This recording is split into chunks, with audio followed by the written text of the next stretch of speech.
No niin, tervetuloa tänne Vaasan Future-festivaalin pariin, eli Future is Vegan-osio on nyt sitten meneillään. Ja mun nimi on Jani Kielinen, mä oon Pomedian toimittaja. Mä oon sekasyöjälis sekaani ja näin ollen kontekstin syntinen. Eli aiheena meillä on siis Rakkaat eläimet, joita syömme, kirjan julkaisukiertueen aloitus. Ja meillä on täällä vieraana kirjan toinen kirjoittaja Benjamin Pitkänen. Eli lähdetään katsoa, mitä Benjamin on syönyt ja jos meidän kaikkien pitäisi syödä sitten samalla tavalla. Tervetuloa Vaasaan ja kiitos. Sut tunnetaan aktivistina ja etenkin Viral Vegans-järjestöstä, niin kertoisitko sä vähän, että mistä Viral Vegansista on kyse ja miten se eroaa muista järjestöistä? Joo, Viral Vegans varmasti suuresti sai syntynsä silloin, kuinka monen nähnyt tämän KFC-tempauksen? Okei, varmaan. Olitteko te nähneet? No kaikki on varmaan tässä tilassa nähnyt. Mutta joo, mä lähdin tekemään tätä 2021 kesällä. Jo ennen sitä KFC-tempausta mä ajattelin, että on tärkeää puhua eläinten puolesta, koska eläimet eivät voi puhua omasta puolestaan. Ja se alkoi aika pienimuotoisesti. Eli mä olin vaan kadulla ja meillä on tällaisia VR-laseja, mitä me näytettiin. Haluttiin antaa ihmisten nähdä, mitä eläimet kokee, näyttää teurastamoita, tuotantotiloja. Ja sitten tuli Suomeen avautui tämä KFC ja mä kuulin siitä. Ja sitten mä olin, että okei, tämä on tosi hyvä tapa tuoda näitä asioita esille. Ja sitten mä telttailin siellä KFCn edustalla. Ja sitten oikeastaan silloin teltassa ollessani mä tapasin tämän Pavelin, kuka on meidän nyt myös Viral Vegansin yksi perustajajäsenistä. Sitten kun me perustettiin ihan niin kuin yhdistys, niin meidän tiet lähtee sieltä liikkeelle. Ehkä mä lasken, että se KFC oli sellainen iso startti ja ehkä sitten mitä tulee meidän järjestöön, niin me tehdään paljon, lisätään tietoisuutta. Esimerkiksi tämä kirja on meidän tapa lisätä tietoisuutta eläinoikeuksista, veganismista. Me tehdään paljon lobbausta, eli me edistetään kasvipohjaisuutta ja vegaanista ruokailua, kouluruokailua. Olin vaikka järjestämässä sitä, että Jussi Gaala meni tänä vuonna täysin kasvipohjaiseksi ja meillä on paljon tällainen niin kuin rakennenäkökulma, että meidän pitää yhteiskunnallisia rakenteita muuttaa eläinystävällisemmiksi ja sitten me luodaan tällaista yhteisöä, paljon kirjakiertueita, tavataan muita ihmisiä, ehkä yritetään kannustaa myös yksilöitä tietysti ryhtyä vegaaneiksi ja ehkä meidän oma esimerkki on hieno esimerkki siitä, että voi lähteä pienestä liikkeelle ja ei tarvitse heti olla mitään suurta tekemässä ja myös sellaiset pienet, se että on vegaani on ihan superjuttu, että me halutaan madaltaa kynnystä puhua eläinoikeuksista ja veganismista, tehdä siitä se uusi normi. Ja ehkä me ollaan aika nuoria tässä eläinoikeusliikkeessä ja uusia tulokkaita, että se on ehkä sellainen juttu meistä. Aivan. Ja. Joo, no mä katoinkin teiltä. Tehän teette podcastia, tällaista Spotifysta löytyy. Kyllä, kannattaa kuunnella. Kuinka moni on kuunnellut sitä? Hyvä, täällä. Aika moni. Joo, vegaaneista tykkään. Se on hyvä podcasti. Siellä oli tosiaan tämmöinen ex-vegaani Olli Berg oli vieraana ja hän kertoi, että kannattaa vegaanista yhteiskuntaa, mutta siinä mä jotenkin huomasin, että teillä olisi ollut vähän pieniä nyanssieroja. Mutta toisaalta nyt kun kuuntelin tuon sun äskeisen, niin teillä on niinku myös samaa, että molemmat pyrkii, ei pelkästään tekään, että pyri vaikuttamaan yksilöihin, vaan niinku myös rakenteisiin, niin kuin silloin Berg juuri vähän antoi kritiikkiä tietyn tyylisellä. Joo, ehdottomasti me nähdään, että meidän tulee vaikuttaa rakenteisiin ja ehkä meillä on se ero, että vaikka kunnat on sitoutuneet hiilineutraaliuteen ja yritykset sanoo olevansa vastuullisia, eihän jos sä meet jollekin puhumaan jollekin random ihmiselle kadulla, ei se ole antanut mitään julkilausumaa, että mitkä hänen arvonsa on ja sä et voi sitä vaatia toimimaan tietyllä tavalla, mutta me voidaan vaatia meidän päättäjiä, yrityksiä, tapahtumia tekemään asioita, mitä ne lupaa. Eli siinä mielessä mä näen, että eläinoikeusliikkeellä ja ilmastoliikkeellä on paljon saatavana, koska nyt on kaikki sustainability- ja kestävyyslinjaukset olemassa, mutta nyt niitä pitää vaan kirittää. Ja ehkä se, mitä me tehdään, on, että me vaan näytetään, että okei, ruoan tarjoaminen vaikka koulussa on helpompaa, halvempaa, se sopii kaikille. Se on niin kuin no-brainer, että me yritetään ehkä tuoda esille, että siinä ei ole häviäjiä, vaan se on myös hyvä kansanterveyden kannalta, ilmastokriisin ehkäisyssä, pandemioiden ehkäisyssä, että me yritetään vaan niin kuin veganismi on maalaisjärkeä, vaikka ehkä vastakkaista puolta kannattavat ihmiset ajattelee, että se on jotenkin kummallista, mutta se on kyllä täysin toisin, mutta joo, vegaanista yhteiskuntaa kohti. Aivan. No aluksi toi sun toiminta ja retoriikka oli vähän semmoista melko provokatiivista ja aggressiivista, ja sehän on nykypäivänä tietysti tässä mediamaisemassa varmaan se paras tapa saadakin sitä huomiota sillä lailla, mutta pelkäsitkö se missään vaiheessa, että se provokaatio herättäisi enemmän vastustusta vegaaniutta kohtaan? Niin mä ehkä näen sen toisella tavalla, että mä luulen, että monet myös tykkäsivät siitä, että me puhutaan suoraan, ja ehkä se on myös ehkä yksi asia, mikä on meissä eroa, että me ei kannateta, vaikka me puhutaan meidän kirjassakin, että kun monet puhuu hyvinvointiparannuksista, että eläinten oloja pitäisi parantaa, niin me puhutaan pahoinvointivähennyksistä, että mikään määrä jotain jossain sikalassa metrejä lisää tilaa ei voi poistaa sitä pahoinvointia ja kärsimystä, että ehkä se on meille tärkeää, että meillä on tosi selkeä linja, että ainakin järjestönä me kannatetaan vain niin kuin täyttä kasvipohjaisuutta, koska se on se järkevin tapa, ja joku pitää tätä tietty tosi radikaalina, koska me ollaan yhteiskunnassa totuttu paljon pienempiin muutoksiin ja uskaltaa pyytää vain tosi pieniä muutoksia, mutta me halutaan muuttaa sitä keskustelua, ja mun mielestä silloin tarvitaan rohkeita avauksia, ja ehkä usein yhteiskunnassa huomaa, että se on jotenkin aika ristiriitaista, että veganismi nähdään jotenkin ääriliikkeenä, että se, jos me mietitään tällaista, että jos sä rakastat kissoja, sä oot normaali, jos sä vastustat vaikka sikateollisuutta, niin sit sä oot yhtäkkiä radikaali ja ääriajattelija. Että jotenkin meidän eläinsuhde on rikki, niin ehkä monesti me vaan ehkä osataan taskulampulla sellaisiin kipupisteisiin meidän yhteiskunnassa ja niihin asioihin, mistä ei haluta puhua. Että ehkä se on, mitä me ollaan meidän toiminnalla pystytty tuomaan esille, sitä ristiriitaa tässä meidän yhteiskunnassa. Aivan. No joo, nythän te olette sitten tosiaan kirjoittanut yhdessä Pavel Tahkovuoren kanssa tämän kirjan Rakkaat eläimet, joita syömme. Ja onko sitten justiin, että miksi te päädyitte kirjoittamaan tämän kirjan, että onko justiin syynä se, että nähdään vähän laajemmin sitä teidän aktivismin tyyliä? Joo, ehdottomasti, ja tietysti olin todella otettu, että muuhun otettiin myös yhteyttä Into-kustannukselta, että haluaisinko lähteä kirjoittamaan kirjaa, ja sitten tietysti ajattelin, että totta kai siellä on no niin hyvä, kannattaa ottaa talteen. Tän saa myös signeerattuna, jos nyt ennakkotilaa, ja 20% alennusta sellaisella Rakkaat eläimet -koodilla. Mutta tästä kirjasta sen verran, niin me nähdään, että meillä on kaikki podcastit paljon somesisältöjä, mutta me nähdään, että me halutaan tämä kaikki tieto niin kuin yksin kansiin. Ja tämä on tosi sellainen hyvä juttu, että kaikilla teillä täälläkin yleisössä on sukulaisia tai kavereita, ketkä ei välttämättä tiedä, mitä suomalainen eläintuotanto on, mitä eläintuotanto on, miksi joku on vegaani, niin tämä on todella sellainen hyvä niin kuin lahja vaikka jollekin ihmiselle, koska varmasti monet teistäkin on ollut tilanteissa, missä teidän veganismia ihmetellään ja nauretaan, mutta sitten voit, hei, että kuuntele tämä äänikirja tai lue tämä, voit antaa joululahjaksi. Tämä on ehkä se, että me nähdään, että tällaiselle kirjalle on todellakin tilausta, ja tämä todella paljon kiinnostaa mediassa ja ihmisiä, ja ehkä jotkut sanoo, että veganismi on trendi, mutta se ei todellakaan mikään trendi, vaan se on tullut tänne jäädäkseen, niin me halutaan, että tämä olisi se kirja, mitä ihmiset sitten lukee, ja tämä niin kuin opastaa siinä ja helpottaa siinä sitä siirtymää tehdessä kohti vegaaniutta niin yksilöitä kuin sitten meidän yhteiskuntaa laajemmin, koska siinä on tosi paljon, käsitellään tosi monia eri teemoja tässä meidän kirjassa, niin tämän takia me lähdettiin kirjoittaa tätä.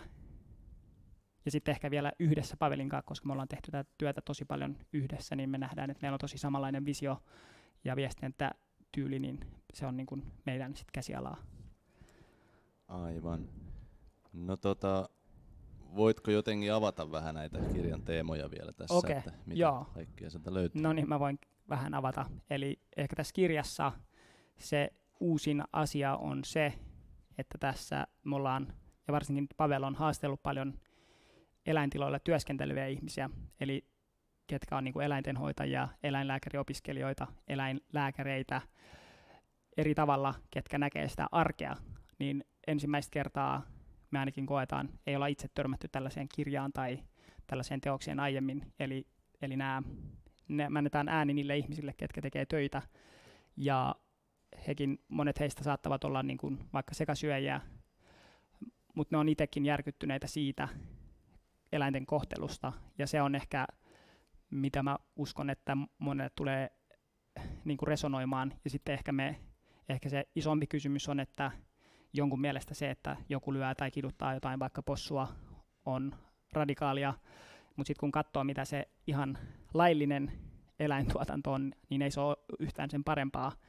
Et ehkä tämä on yksi iso näkökulma. Sitten me haastellaan paljon toimittajia, niin kuin poliitikkoja. Siellä on tosi laaja kattaus eri yhteiskunnan osa-alueita katettuna, ja ehkä tämä kuvastaa myös meidän sitä ajattelua, että meidän pitää tosi holistisesti tarkastella tätä kysymystä, ja me paljon käsitellään myös kulttuuria, perinteitä, eri oikeutuksia, millä ihmiset niin kuin oikeuttaa eläinten syömistä, ja murretaan myyttejä myös, koska valitettavasti meidän tässä eläinsuhteessa se nojautuu paljon tällaisiin vanhentuneisiin myytteihin, jotka ei ole mitään niin kuin totuuspohjaa.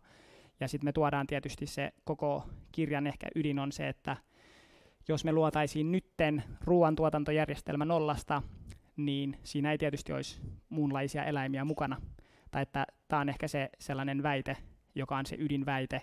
Ja jos joku pystyy tulla kertomaan mulle, että kun meillä on kaikki tämä tieto, miten voi syödä kasvipohjaisesti ja terveellisesti, niin se tietty tuntuisi mielipuoliselta, että me alettaisiin miljardeja eläinyksilöitä lukitsemaan, kiduttamaan ja tappamaan systemaattisesti ja tuhoamaan silloin meidän luonnon ja mahdollisuudet elinkelpoiseen elämään tällä planeetalla, niin ehkä me halutaan vähän niin kuin peruuttaa taaksepäin ja kertoa meidän kirjan kautta, että tämä nykytilanne on täysin kestämätön ja me ollaan tässä tilanteessa historiallisten syiden takia, koska joskus sillä on ollut erilainen rooli ja ei ollut kaikkea ymmärrystä tietotaitoa, mutta nyt meillä on tietotaito, niin me voidaan toimia paremmin.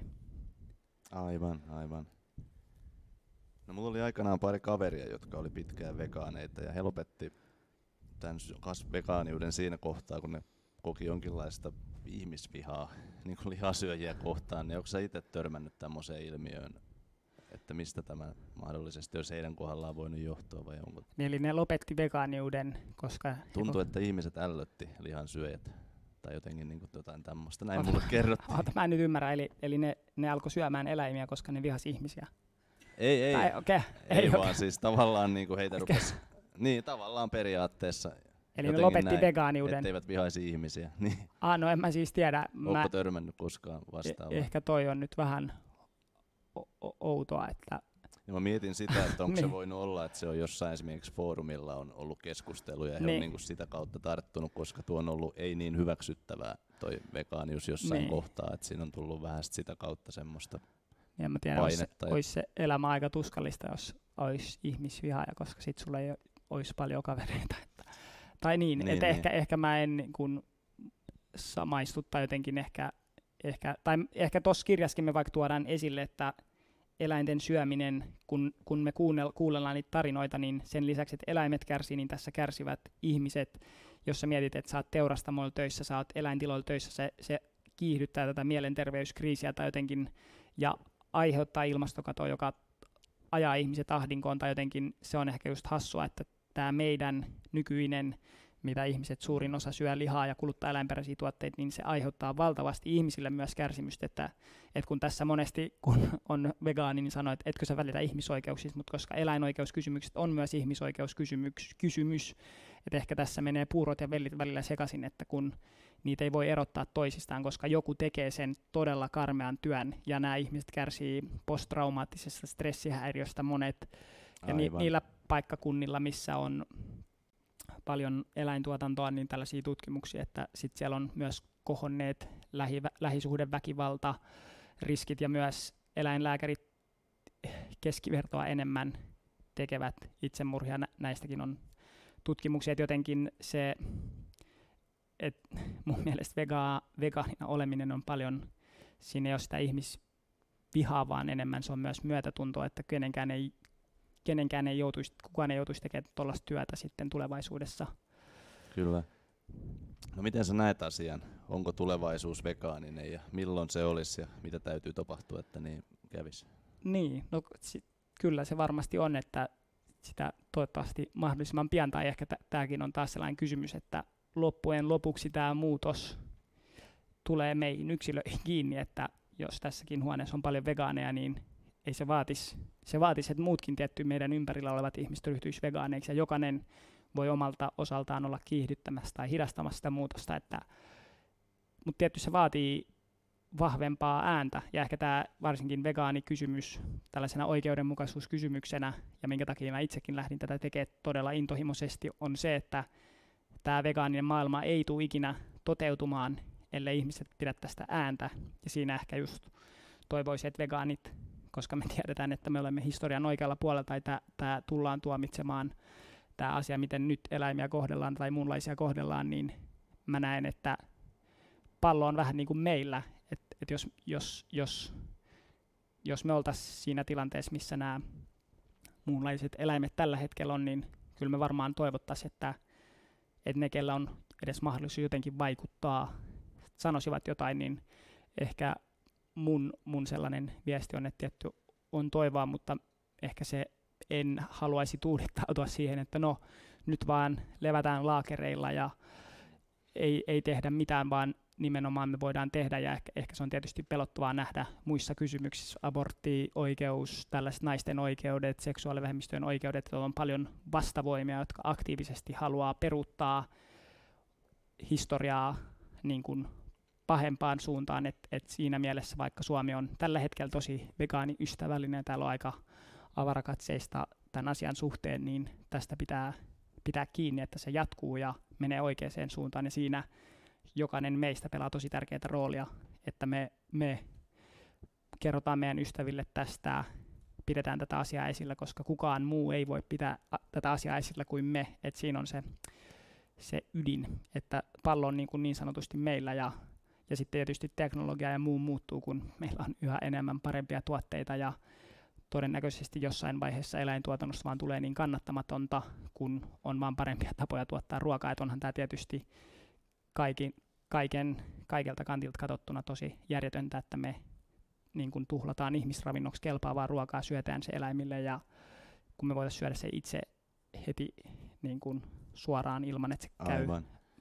No tuohon liittyen mä oikeastaan haluaisin kysyä, että periaatteessa aika paljon ilmeisesti aina ei ole maanviljelijöiden kanssa keskustelu onnistunut parhaalla mahdollisella tavalla, että voisiko periaatteessa olla semmoinenkin mahdollisuus, että vegaaninen siirtymä jopa elävöittäisi suomalaista maaseutua, koska kysyntähän kasvaa. Niin, no tietysti jos Suomi haluaisi oikeasti olla edelläkävijä, niin koska tämä kaikkialla maailmassa on menossa siihen suuntaan, niin tietysti Suomen kannattaisi nimenomaan niin kuin brändäytyä ja panostaa kasvipohjaiseen tuotantoon. Et se on niin kuin tietty aivan järjetöntä, että miten sä kilpailet jollain bulkki sianlihalla kaiken muun maailman sianlihatuotannon kanssa, tai se on ihan niin kuin järjetön yhtälö, että me pumpataan rahaa tällä hetkellä. Suomi maksaa yli 1 miljardia euroa viime vuonna kotimaisia tukia eläintuotannolle. Niin kuin merkittävässä siitä meni eläintuotannolle tästä rahasta ja tietty siihen päälle EU-rahat, niin tietty se on järjetöntä, että se on monesti tappiollista toimintaa, mutta sitten se kannattaisi tukea kasvipohjaisia tuotteita, jotka yleensä on paljon niin kuin taloudellisesti kannattavampia ja järkevimpiä, ja siinä on se potentiaali, että ehdottomasti haluaisin nähdä sitä enemmän, ja tietysti tässä on taas, että me kansalaiset voimme pitää meidän päätöksentekijät niin kuin kertoa, että ei ole ok, että meidän verovaroja käytetään liha- ja maitoteollisuuden tukemiseen, että se on täysin kestämätöntä ja järjetöntä, ja tietysti turkistarhauksesta puhumattakaan, mutta nämä kaikki tietty on osa sitä samaa suurta eläintuotantoa, että tässä taas niin kuin tulee se ehkä meidän kansalaisten vastuu, että tasan jatkuu niin pitkään, kun ihmiset ei puhu tästä tai protestoi tätä. Ja tietysti eläintuotanto ja tällainen eläinperäinen ruoantuotanto olisi hyvin paljon haastavampaa, jos valtio lopettaisi sen niin kuin tukemisen, että tällaiset ympäristölle haitalliset tuet tietysti pitäisi poistaa, ja ruoantuotannossa tämä ympäristölle haitalliset tuet on hyvin ilmeinen ja niin kuin todella räikeä, ja siinä taas tarvitaan kansalaisten niin kuin ääntä. Oliko sulla joku kysymys? Okei.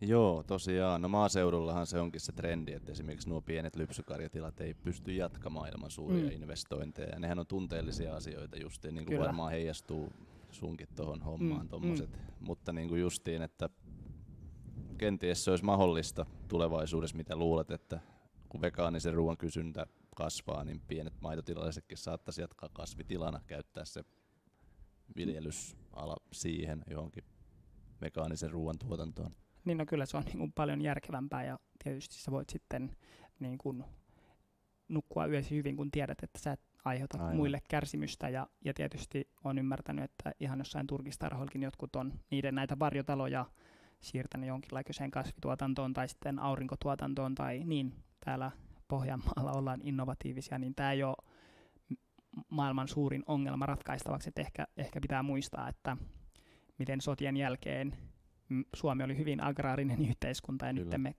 suurin osa ihmistä elää kaupungeissa, että tämä ei ole mikään hirveän iso rakennemuutos siihen nähden, että mitä kaikki on tulossa ja mietitään jotain kaupan alan automatisointia, että miten kassahenkilökuntia se ala tulee olemaan niin kuin, se ei ole enää tulevaisuuden ala, ja siinä puhutaan tai ravintoloissa, miten asiat tulee automatisoitumaan. Mä oon ollut vaikka tällaisen itseohjautuvan taksin kyydissä, miten taksikuski ei enää tulevaisuudessa tule olemaan, niin ehkä me puhutaan paljon isommista väestömääristä, keiden työt tulee tämä robotisaatio ja automatisaatio viemään, niin ehkä se tuntuu välillä hyvin älyllisesti epärehelliseltä, että ollaan huolissaan kuitenkin Suomessa maanviljelijöitä ja sen parissa työskenteleviä on alle 100 000, joka on paljon pienempi määrä ihmisiä, keiden työtä sitten uhkaa tämä robotisaatio. Ja sitten me tietty tarvitaan vielä suomalaista maataloutta ja kasvintuotantoa ja kasviperäistä ruoantuotantoa, mutta me ei tarvita sitä eläinperäistä ruoantuotantoa. Että se ei ole, monesti tuntuu, että kun me puhutaan, että vegaaninen tulevaisuus, niin ihmiset näkee, että Suomessa ei sitten enää tuota mitään ruokaa, joka on täysin järjetöntä, koska tietty me tarvitaan sitä. Ja jo tosi moni Suomessa tuotettavasta ruoasta on täysin vegaanista ja ihmiset syö sitä, että peruna ja kaura ja muut, nekin ovat vegaanisia tuotteita. Kyllä vaan. No onko se törmännyt kuinka paljon tämmöisiin tilallisiin, jotka on sitten esimerkiksi luopunut maitotilasta ja jatkanut kasvitiloina ja ehkä niin kuin moraalisista syistä juurikin? Niin moraalisista syistä tätä me just keskusteltiin tässä lounaalla, että se olisi hienoa. Jos joku tietää, niin voi tulla huikkaamaan mulle. Mutta tietysti ulkomailla näitä on paljon. Ja ehkä se on myös, jos tällainen tyyppi on, niin oliko sulla joku tiedossa? No siinä on aika hyvä, että ne on aika silleesti kaurameijeri. Ja mekin olemme haastelleet heitä meidän podcastissa, mutta siinä on just, että he ovat kasvaneet, mutta he ovat tehneet sitten toisenlaisen johtopäätöksiä ja lähteneet tekemään sitä vielä isosti, niin että ne on ponnistanut aika eri niin kuin tällaiselta parsinavettatilalta sitten lähteneet tekemään kaurabisnestä, niin ehkä siinä on hyvä esimerkki, että se on mahdollista ja siinä on paljon enemmän sitä tulevaisuutta, että niillä on toivon mukaan paljon niin kuin positiivisemmat näkymät tulevaisuuteen ja he ainakin voivat nukkua myös yönsä hyvin, kun tietävät, että oikeasti se on niin kuin ilmastolle ja eläimille ja kaikin puolin parempi tapa tehdä ruokaa heidän tuotteensa. Kyllä vaan joo. No varmastikin toi vegaanisen ruoan markkinat on kasvussa ja tämä tosiaan on kyllä asia, mikä varmasti pitäisi kiinnostaa ruoantuottajia Suomessa ehdottomasti. Että asiallinen keskustelu varmaan kuitenkin palvelisi aika laajalti, jos ajattelisi näitä. Millaisen viestin sä haluaisit lähettää pohjalaisille maanviljelijöille? Pohjalaisille? Niin no ehkä se just, että ei ole mitenkään nollasumma peli ja että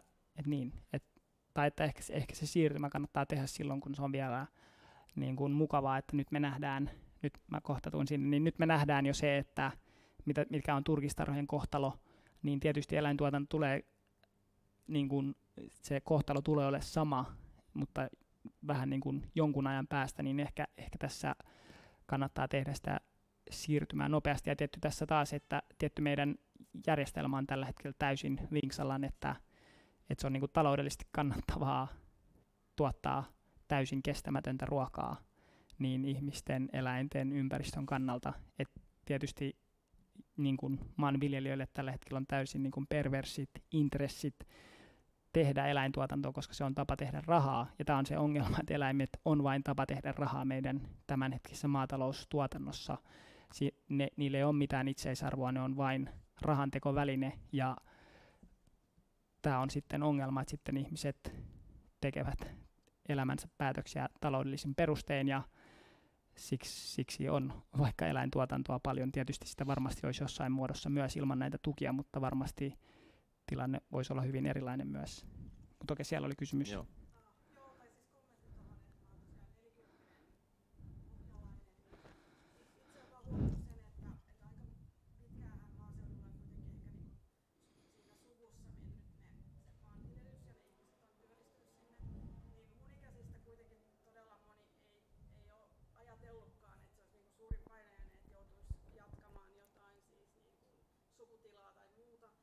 Mietin, että se voisi olla niin kuin helpompi ajatus, että jos haluaa palata vaikka niin semmoinen niin kuin kasvituotanto, että varmaan ainakaan, että mä tiedän esimerkiksi mun tuttavapiirissä on turkistarhasukusta, joissa kukaan ei tietenkään lähtenyt ja itse asiassa heistä, siis siitä perheestä vegaaneksikin sitten lapsia niin kuin sitten vaihtui, että siinäkin mielessä varmaan tulevaisuuden juttu enemmän tällekin seudulle se kasvi.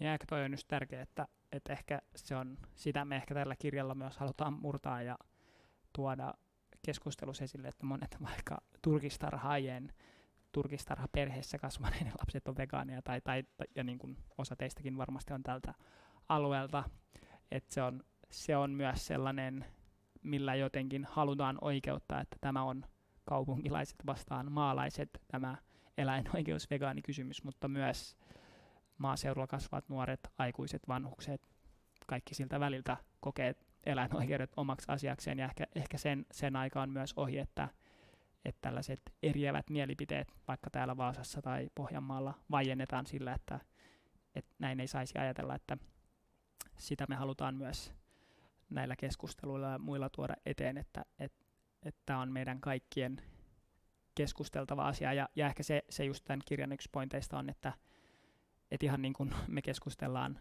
koulutuspolitiikasta, puolustuspolitiikasta, EU-politiikasta, niin maatalouspolitiikka, eläintalouspolitiikka, ne on keskustelun aiheet, joihin kaikkien tulee osallistua.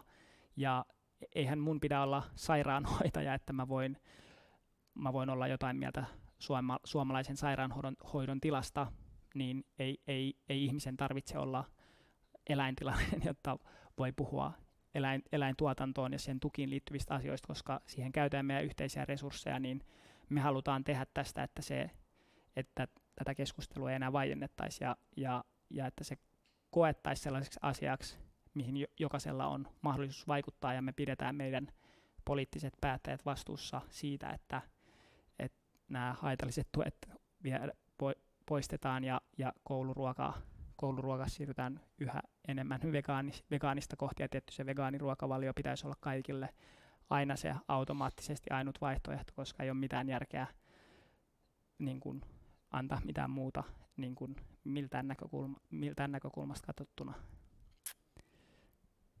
Joo, tuo on kyllä hyvin mielenkiintoinen kysymys tämä justiin, että jos tulisikin paluumuuttajia maaseudulle siitä Kyllä. syystä, että halutaan tuottaa eettisesti ja vegaanisesti ruokaa. Että olisi mielenkiintoista esittää joku tällainen käsiraamatulla kysymys maaseudulle, että mitenkään, että olisitteko valmiita ryhtymään vegaaneiksi, jos se elävöittäisi maaseudut uudestaan.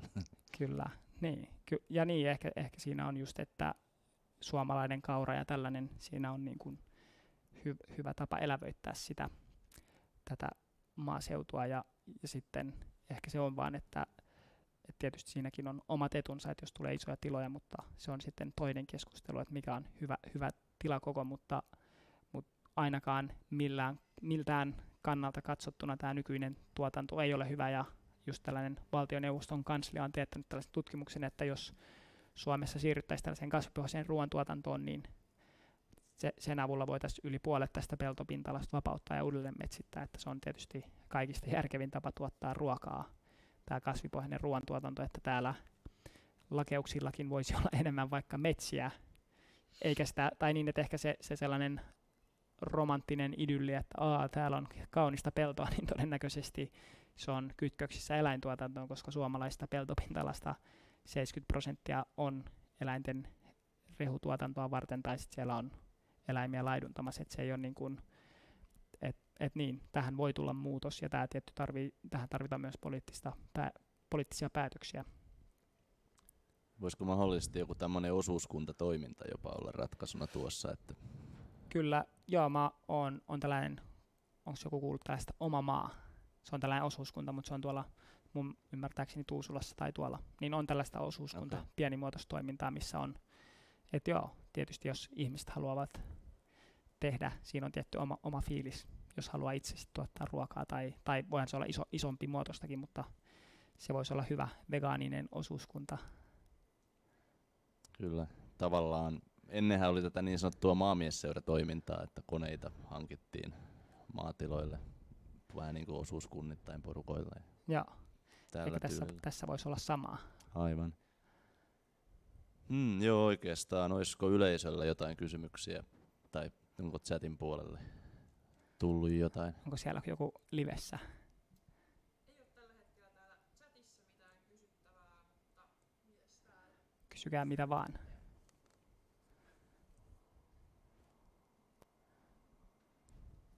Sulle jo, joo.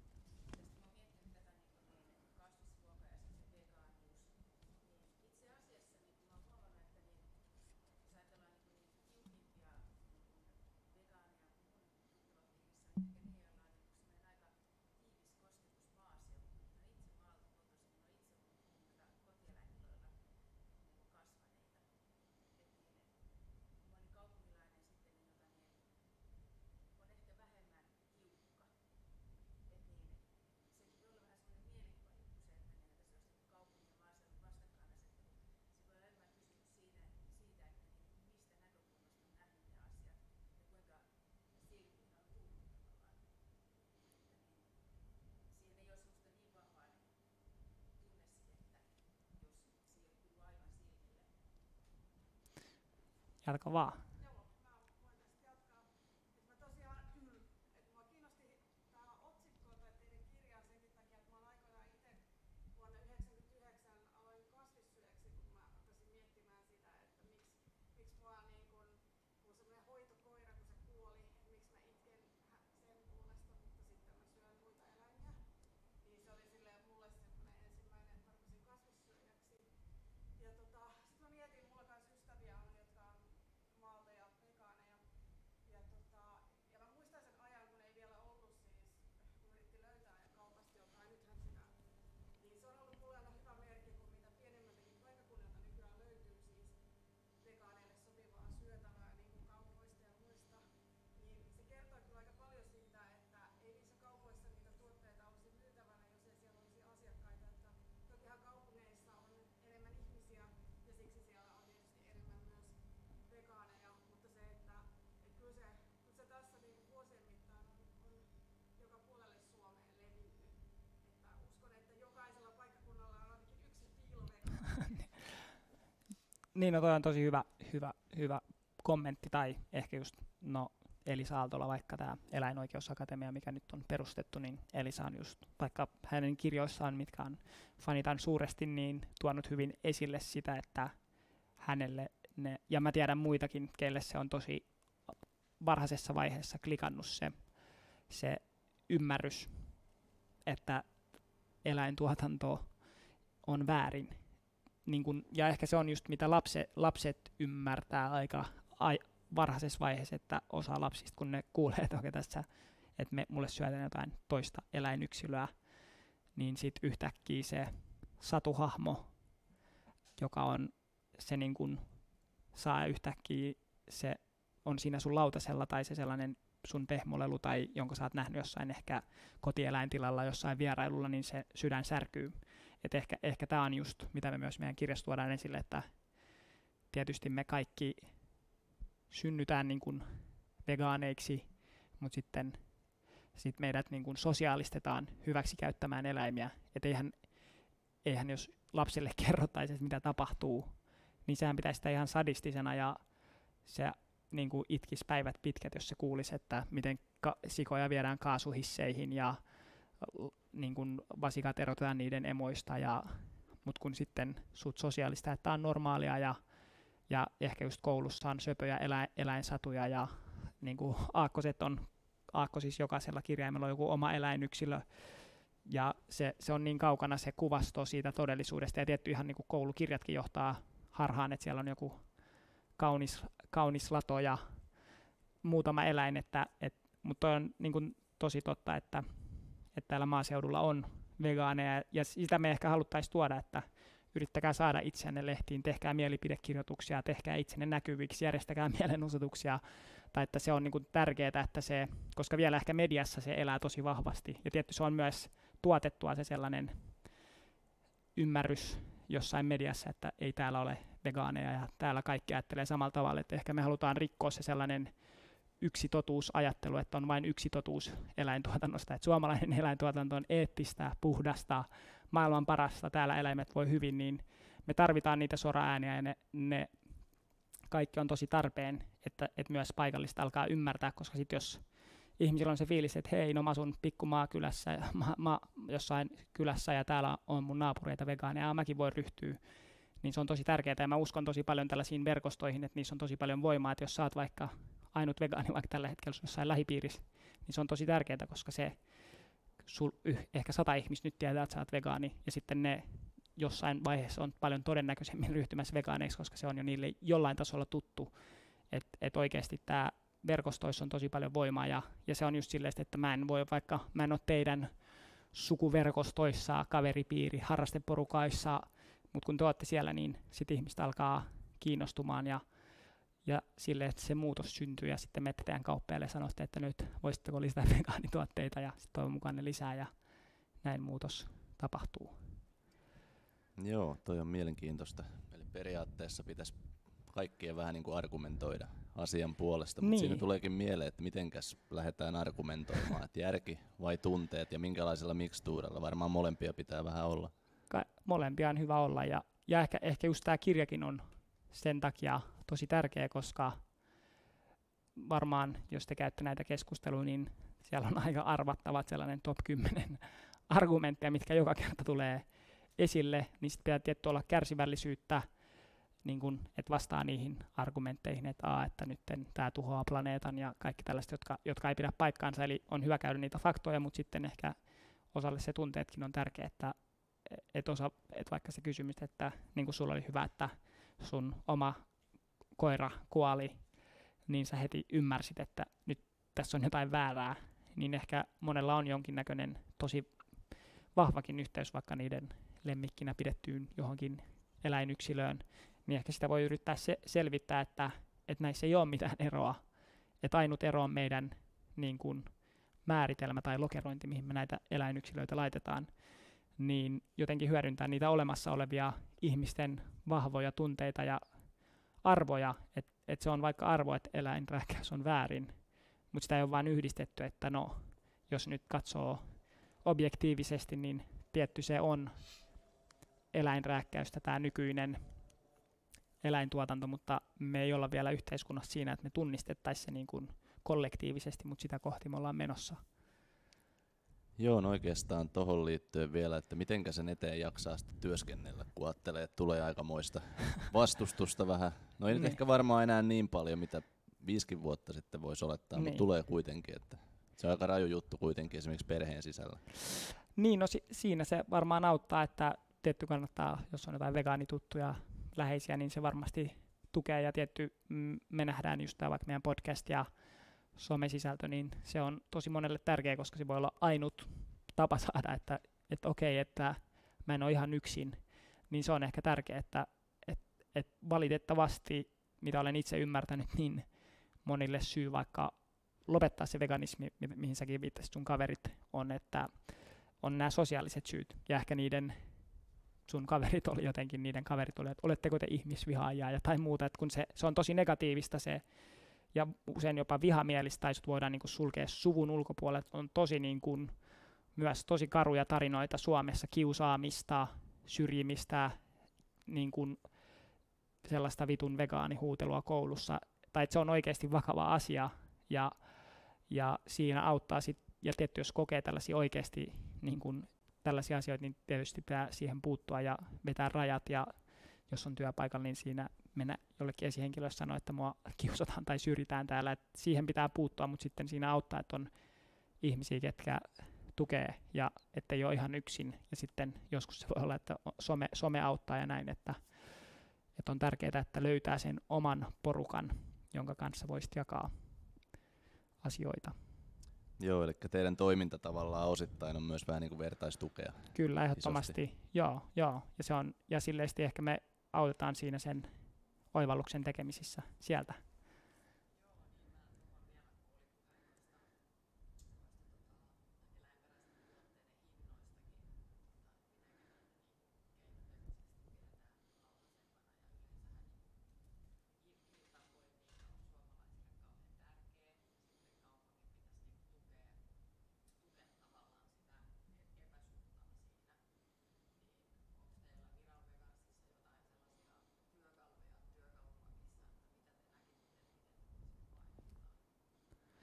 Niin joo, eli tää tulee meidän kirjasta, sä oot varmaan kuunnellut sen meidän podcast-jakson oletetusti. Tai no okei, mutta joo, me ollaan meidän kirjassa siis, me tuodaan esille tää, että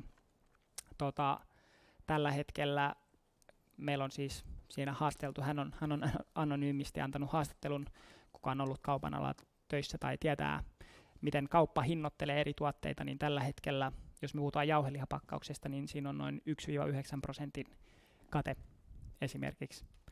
Mutta sitten kasvipohjaisissa tuotteissa on yleensä noin 50% luokkaa se kate. Että jos sulla on tuote, joka maksaa, sanotaan nyt 3 euroa, niin se voi olla halvimmillaan vaikka 3 euroa ja 3 senttiä. Mutta sitten kun puhutaan vegaanituotteesta, niin sitten se on niin kuin 4,50. Et siinä tässä taas me tullaan siihen, että kauppa tekee, minkä se näkee jostain näkökulmasta järkevimmäksi. Ja ne tietty voi perustella, että no, näiden vegaanituotteiden menekki on niin vähäistä, että voimme pitää nämä kalliit hinnat. Tai sitten, että niillä voi olla tietysti aika suuret kytkökset eläinperäisiin yrityksiin, että ne haluaa sitten pitää niidenkin menekin suurena. Tai tietty on vaikea tietää, mitä kauppa tarkalleen ajattelee, mutta ehkä tärkeintä on, että on julkista tietoa ja sitten tässä taas kauppa on sitoutunut lainausmerkeissä kestävyyteen ja sanoo olevansa hiilineutraalia ja kaikkea hienoa, niin tässä taas me tullaan siihen samaan kysymykseen, että kuluttajat voi, niin kuin mulla on tällainen metafora, että taskulampulle, että jos siellä jossain nurkassa on niin kuin paskaa, niin sitten me osoitetaan sitä, että tuolla on paskaa ja me osoitetaan sinne niin pitkään ennen kuin se korjataan. Ja tietty eka voi olla hyvä käydä jotain keskusteluja kulisseissa, mutta sitten jos mikään ei muutu, niin sit ainut mitä jää jäljelle on valtava paine, kun se asia on tiedossa, niin me voidaan muuttaa. Ja ehkä se huolestuttava asia on, että mitä tulee eläintuotantoon, kaupan toimintaan, maa- ja metsätalousministeriön toimintaan, miten maataloustukea jaetaan, niin ne tosi moni asia on niin kuin tosi hiljasta tietoa, että sä voi minnekään mennä lukemaan, että miten kauppa hinnoittelee, mikä niiden marginaali on. Ja tätä me yritetään tuoda läpinäkyvyyttä, missä sitä ei ole. Ja nyt kun me tiedetään, tämä tuli täysin meille itsellekin puskista, että miksi me vaan luultiin, että no vegaanituotteet on jotenkin kalliita jotenkin vaan, koska ehkä mutta tietysti jos nyt ajattelee, niin joku kauramaito, siinä on kauraa, vettä ja suolaa ja sitten ehkä jotain vitamiineja. Ja sä voit kuvitella, että jos sä ostat bulkilla niin kun 1000 kiloa kauraa, niin se ei maksa kovinkaan paljon. Mutta sitten sä katot niiden hintoja ja ne on kalliimpia kuin lehmänmaito. Ja sä voit kuvitella, mitä kaikkea yhden lehmänmaidon litran tuottaminen vaatii. Valtavat tuotantohallit, aivan järkyttävästi ihmistyövoimaa ja silti se kauramaito on kalliimpi. Että tässä taas, niin jos sitä yhtään miettii tätä isoa kokonaisuutta, niin se on täysin järjetön ja kestämätön. Ja jos kauramaidon kulutus on jo ihan valtavan suosittua, siitä huolimatta, että se on noin kallista, niin mitä tapahtuisi, jos se olisi vain 50 senttiä halvempaa kuin lehmänmaito? Se olisi kuoleman suukko sille lehmänmaidolle. Että myös hintapolitiikalla konkreettisesti ylläpidetään ihmisten kulutustottumuksia, ja jos kaupan ala ei asettaisi tällaista järkyttävää tai niin kuin tästä puhutaan taloustieteessä, hintadiskriminaationa, jos tätä hintadiskriminaatiota ei olisi, niin kuka haluaisi maksaa vaikka 50 tai euron enemmän jostain niin kuin lehmänmaidosta, kun sulla on paljon parempi tuote ja monet ihmiset juo kauramaitoa, koska se maistuu paremmalta ilman mitään eläinoikeussyitä, niin tämä on niin kuin todella ytimessä tämä kysymys, että tämä on taas, että nyt kun te tiedätte, me tiedämme, ja sitten toivon mukaan myös tästä tulee paljon mediassa keskustelua, niin me voidaan pyytää parempaa ja me voidaan vaatia parempaa. Ja aiemminkin isot kauppaketjut, yritykset ovat sitten tehneet myönnytyksiä ja vaikka että eläinkokeet monet yritykset on, että me ei tehdä enää eläinkokeita. Siinä on ollut valtavaa painostuskampanjaa, tietoisuuden lisäämistä taustalla, ja siihen tietysti jokaista tarvitaan, ja ihan kaikilla eri alueilla, ja siksi tämä vaikka kirja on tosi tärkeä, että tästä, mitä enemmän tätä ihmistä lukee, niin sitä enemmän tästä tulee yleistietoa näistä hiljaisista asioista, mitä eläintuotannossa päivittäin tapahtuu, miten kauppaketjut toimivat, miten politiikassa on tosi niin kuin vääristyneitä asioita, että siihen meitä jokaista tarvitaan, ja sitten ehkä me ollaan tosi innostuneita siitä, että kun ihmiset lukee tämän meidän kirjan, niin me ollaan ihan vakuuttuneita siitä, että me tullaan saamaan valtavasti uusia yhteydenottoja. Ihmiset tulee, että no oikeastaan tällaista on meidän työpaikalla, näin asiat on. Että me ollaan vasta varmasti raaputetaan sitä, me nähdään vasta se jäävuoren huippu, mutta on niin paljon, mitä niin kuin kulisseissa tapahtuu, ja tietysti ei kauppa tai eläintuottajat halua, että maatiloilla mennään, teurastamoilla käydään, tai että ihmiset kertoo, että minkälaista on työskennellä eläintilalla ja nähdä sitä kärsimystä, että sen takia me ollaan tosi kiitollisia kaikista ihmisistä, teistä, ketkä olette vegaaneja tai puhutte näistä asioista, menette vastavirtaan, että ilman kaikkia meitä, ketkä ollaan rohkeita ja ei mukauduta siihen muottiin ja olla hiljaa, niin muutos oikeasti tapahtuu, ja jokainen meistä pelaa siinä tärkeää roolia. Joo, tuo on mielenkiintoista sinällään, että tuossahan on paljon ollut ongelmia esimerkiksi ruoantuottajilla ja kaupalla. Siitähän on keskusteltu paljon, eli tässähän voisi periaatteessa vähän niin kuin olla tilaisuus neuvotella asioita uudestaan. Niin, ja silleen tässäkin voidaan tehdä mielenkiintoisia yhteistyökuvioita muuten Aivan. Ehkä eri tavalla ajattelevien kanssa, että se voisi olla kaikkien etu. Tai se mitä viestiä me ollaan sit saatu, niin kuin, ei tietysti voida kertoa keneltä, mutta tietysti tämä on vegaaniyritykselle aivan kammottava tilanne. Te voitte kuvitella, että teille lätkästään 50% teidän siitä tuotteesta niin kuin menee niin kuin katteeseen. Et sehän on ihan niin kuin täysin epäreilua ja kaupalta täysin vastuutonta. Tai tässä on taas tämä sama dilemma, että kaikista vastuullisin ja järkevimmän päätöksen tekeminen on kaikista kalliinta, hankalinta, ja niin tähän tietysti pitää tulla muutos, koska ehkä tässä taas ollaan siinä ytimessä, että vaikka me kuinka haluttaisiin ajatella, että ihmiset nyt 1-2 ne heräisi ja ymmärtäisi, että kuinka pahasti asiat on eläintuotannossa, niin se on valitettavasti tosi epätodennäköistä sellaisella yhteiskunnallisella tasolla, että tulee joku sellainen tietoisuudessa valtava nousu, että kuitenkin ihmiset tekee niitä päätöksiä hinta edellä, helppous edellä, ja niin pitkään kun joku jauhelihapaketti on halvempi kuin joku härkis tai muu paketti, niin se isossa skaalassa se muutos on paljon hitaampaa ja vaikeampi tapahtua, ja siksi jotenkin tämäkin on, mitä aiemmin ehkä eläinoikeusliike ei ole niin painottanut, on tämä paine kaupan suuntaan, ja onneksi tässä me voidaan sitten niin kuin skarpata ja sitten toivon mukaan kehitellä jotain ja viritellä kampanjaa, että miten me saataisiin tämä asia nostettu isosti esille. Aivan. No joo, siellä on vielä yksi kysymys yleisöltä.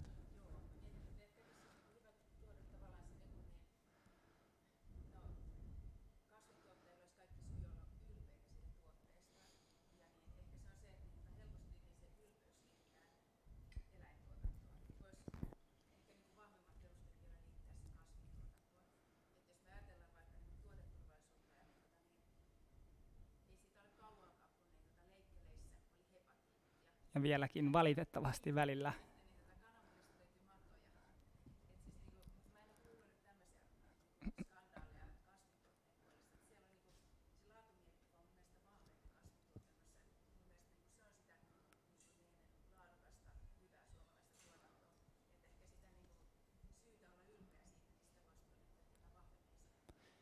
Kyllä, ja tästä me puhuttiinkin Hannan kanssa aiemmin, että se on jotenkin kummallista, että ehkä just varsinkin ehkä MTK, tämä maa- ja metsätaloustuottajien keskusliitto, ja siellä yleinen viesti on just, että koska siellä on ne ehkä suurimmat tuet ja se insentiivit on taloudellisesti vahvasti sen eläintuotannon puolesta, ja on tehty valtavia investointeja johonkin broileriteurastamoihin, ja ne on niin järjettömän, että jos Suomessakin yli 80 miljoonaa broileria teurastetaan vuosittain, niin siellä on niin valtavat rakenteet, niin tietysti sitä kynsin ja hampain yritetään pitää sitä kuvaa, että se ei niin kuin missään romahtaisi se niin kuin yleinen tuki sille eläintuotannolle, koska sehän niin kuin vaikeuttaisi sitä bisnestä ja näiden tuotteiden kulutusta. Et ehkä siinä meidän on hyvä ymmärtää, että minkä takia ehkä just tätä eläintuotantoa suitsutetaan niin kovasti, koska se on suoraan kytköksissä ihmisten halukkuuteen kuluttaa eläintuotteita.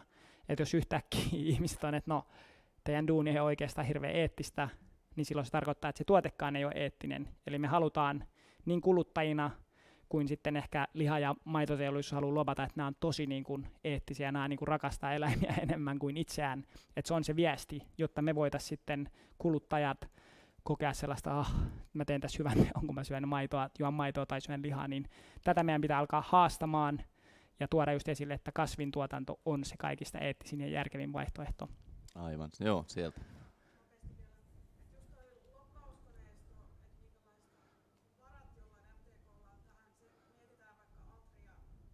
Mm. Siellä liikutaan tosi isoissa rahoissa, koska heidän liiketoiminnan se perustuu kuitenkin pitkälti vieläkin. Kyllä. Niin kyllähän siinä rahan takia tehdään sitä. Joo. Niin ja ehkä siinä on myös, mä uskon, että me halutaan myös tässä, vaikka tämä Itämeri-keskustelu on aina pinnalla täälläkin, kun olemme Itämeren rannalla, niin se on niin kuin yleistä tietoa, että no, tämä eläintuotanto on yksi eniten Itämertä rehevöittävistä tekijöistä, mutta ehkä tässä MTK, etujärjestöt, liha- ja maitoteollisuus, siinä on täys denialismi käynnissä, ja myös poliitikot täysi denialismi. Se on ihan niin kuin täysin rinnastettavissa johonkin ilmastodenialismiin, koska kaikki tieteellinen tutkimus on agendajournalismia, agendatutkimusta, niin tässä taas me tullaan siihen, että meidän pitää tukea niitä yksilöitä, jotka asettautuvat poikkiteloin tämän teollisuuden alan, eläinteollisuuden alan kanssa ja kertovat, mitä niin kuin tutkimustieto sanoo. Ei nämä tyypit voi olla vaikka sekasyöjä, ne vaan sanoo, että okei, hei, tällainen IPCC-raportti tuli ja se sanoo, että hei, eläintuotanto aiheuttaa ilmastokriisiä, biodiversiteettikatoa ja näitä, ja sieltä tulee täyshyökkäys ja täys sellainen, ja aina se narratiivi on monesti se, että kun kritisoidaan alaa, kritisoidaan jotain Atrian teurastamoa, jossa miljoonia broilereita teurastaa, niin sitten sinne tuodaan yksi vaikeassa tilanteessa oleva eläintilanne ja katsoo, että nyt te syyllistätte tätä ja te tuhoatte hänen elämänsä ja kaikki, ketkä ovat vegaaneja, niin ovat vastuussa hänen elämästään. Et ikinä me ei katoa sitä sellaisella järjestelmätasolla ja tähän mä haluaisin, että journalistit skarppaiset, kun sieltä lähetetään, etujärjestö lähettää jonkun yksittäisen ihmisen ja hän puhuu niin kuin, että tämä on nyt eettinen perhetila, mutta kun ei tämä järjestelmä, perhetila voi olla, että siellä voi olla joku, kaikki vaikka broileritilat on varmaan lähtökohtaisesti perhetiloja, siellä voi olla 100 000 lintua yhdessä hallissa.